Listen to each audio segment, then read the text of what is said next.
IMF वालों ने ऐसी शर्त रखी है कि जो नाकाबले जो हो नहीं सकती। वो कहते हैं ना होगा तेल ना राधा नाचेगी। नौमन तेल और राधा वाली बात कर दी उन्होंने। पाकिस्तान की सरकार ने एक नया कानून बनाया है जिसके जरिए पाकिस्तान को उन्होंने सेल पर लगा दिया है। विश्व में कोई भी पाकिस्तान खरीद सकता है। काम चलाऊ सरकार ने विधेयक पास कर पूरे विश्व को न्योता दिया है कि पैसा खर्चो और पाकिस्तान में सरकारी उपक्रमों को खरीद लो। स्टील मिल के साथ हम पीआईए मुफ्त में देंगे। एक स्टील मिल के साथ एक पीआईए फ्री में, buy one get one free.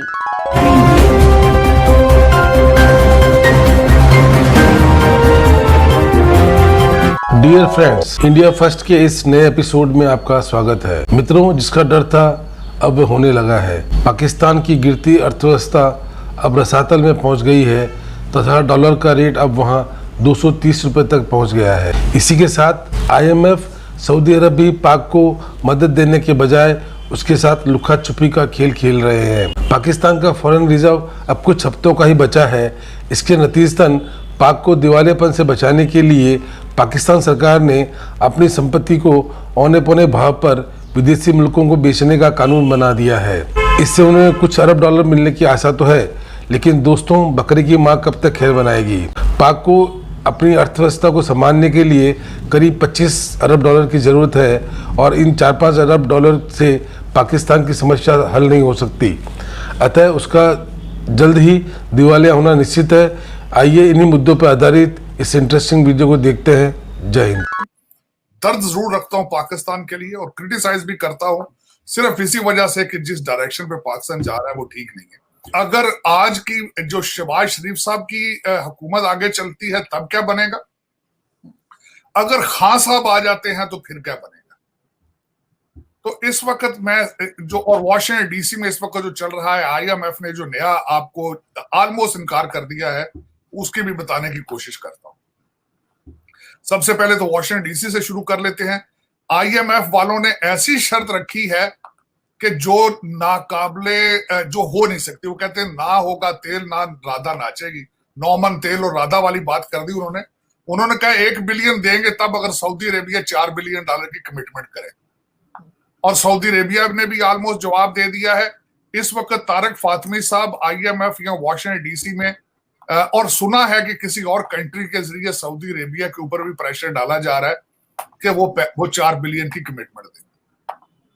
लेकिन यहां पे सवाल ये पैदा होता है कि कोई भी काबिल फहम इंस्टीट्यूशन इस वक्त जो आप श्रीलंका, मेरे ख्याल में तो श्रीलंका बन चुके हैं क्योंकि आपकी एलसीज नहीं खुल रही हैं, डॉलर का कोई कंट्रोल नहीं है, और जो मेरे ख्याल में तो श्रीलंका ऑलमोस्ट आप बन ही चुके हैं। सिर्फ प्रेसिडेंसी और प्राइम मिनिस्टर हाउस के स्विमिंग पूल की फोटो आनी बाकी बची है, वरना आप अपने आप को बैंकरप्ट डिक्लेयर कर चुके हैं। खान साहब ने तो कह दिया है कि मैं नहीं तो श्रीलंका, और अगर खान साहब आ भी जाएं तो अब श्रीलंका ही है। उसकी वजह यह है कि आपकी इकॉनमी मुर्गियों और कट्टों के साथ नहीं चल सकती, कुछ एक्सपोर्ट करना पड़ता है। खान साहब, आप ऑक्सफोर्ड के पढ़े हुए हैं, आप रियासत मदीना के बारे में भी बहुत कुछ जानते हैं, लेकिन दुनिया को कुछ एक्सपोर्ट करना पड़ता है इकॉनमी चलाने के लिए।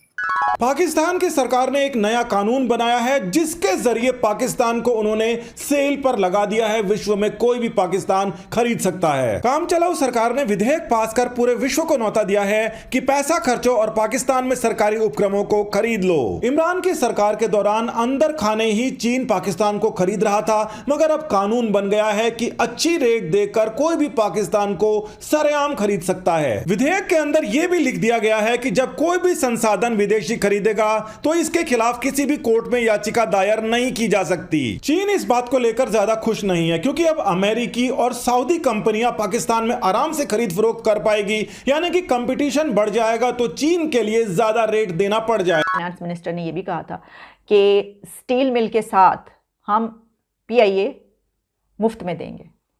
एक स्टील मिल के साथ एक पीआईए फ्री में, buy one get one free, एक के साथ एक फ्री। हमारे कौमी एसेट्स, हमारी नेशनल एसेट्स जो हैं, असासे, कौमी असासे, हम इस तरीके से बेच रहे हैं कि एक के साथ एक फ्री।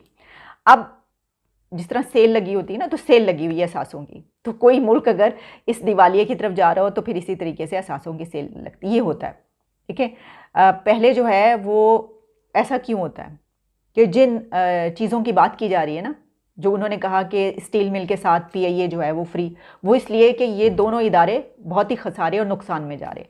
मतलब पता नहीं कब से हम सुन रहे हैं कि स्टील मिल खसारे में जा रहा है, पता नहीं कब से हम सुन रहे हैं कि पीआईए खसारे में जा रहा है।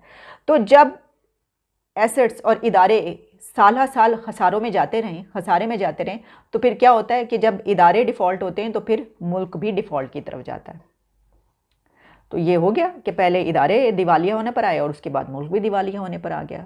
ये उस वक्त होता है कि जब कोई कंट्री और उसके लोग, उसकी हुकूमतें अपने आप को आईएमएफ प्लान से बाहर ना निकाल सकें। आपको पता है कि इंडिया ने 90s में अपने आप को आईएमएफ से बाहर निकाल लिया था।